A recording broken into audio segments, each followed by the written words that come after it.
enough. Next story, WashingtonPost.com. Frankenstein's monster emerges from Arctic, sues fossil fuel companies for damages. Gaston Julia. 3 to 4 minutes. In an unprecedented legal case, a creature claiming to be the infamous monster created by Dr. Victor Frankenstein has emerged from over 2 centuries of self-imposed exile in the Arctic to sue major fossil fuel companies for damages related to climate change. According to court filings, the monster, who goes by the name Adam, fled into the Arctic wastes in the early 19th century to escape his creator and the rest of humanity. There, he built a log cabin and subsisted alone for over 200 years, living off small game and pursuing solitary interests such as mathematics and the life sciences. Adam claims that he only occasionally ventured into civilization to gather basic supplies and discarded newspapers, which kept him abreast of world events and scientific developments. However, his peaceful existence was shattered when he returned from a hunting trip to find his cabin collapsed into a 50-foot sinkhole.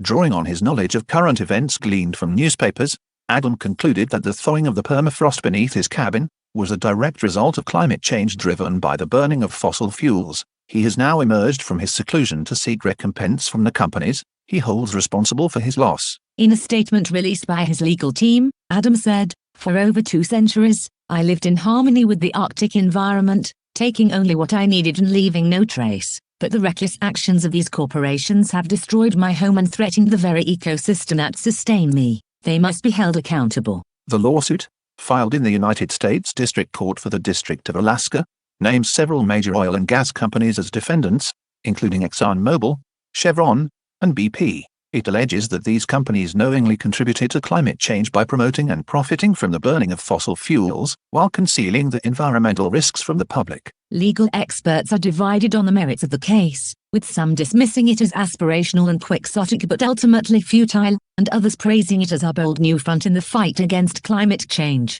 The fossil fuel companies named in the suit have declined to comment, citing the pending litigation. He's been injured, so he can try to make a case out of it. But he's been long out of the world, and it shows. He's so naive, said one lawyer who donned the cowl of anonymous coward to speak freely. When they depose him, it's over. Where was this cabin? Does he have legal title to the land it was on? Is he even human? If not, can an animal hold title to property and seek damages? It's absurd, really. The lawyer continued, "He's paying a legal team somehow, so he obviously has money, probably from Plaza Gold Mining. He'd be better off just buying an apartment somewhere than trying to prize money from those jackals." The lawyer laughed. "The cost of a log cabin isn't even a rounding error on their books. But if they settle with him, everyone on Earth will come wanting their piece. He has no chance. They'll tie him up in so much legal process that he'll feel like he's been buried alive." On the other hand, he's 9 feet tall, apparently immortal and strong enough to contend with polar bears for food,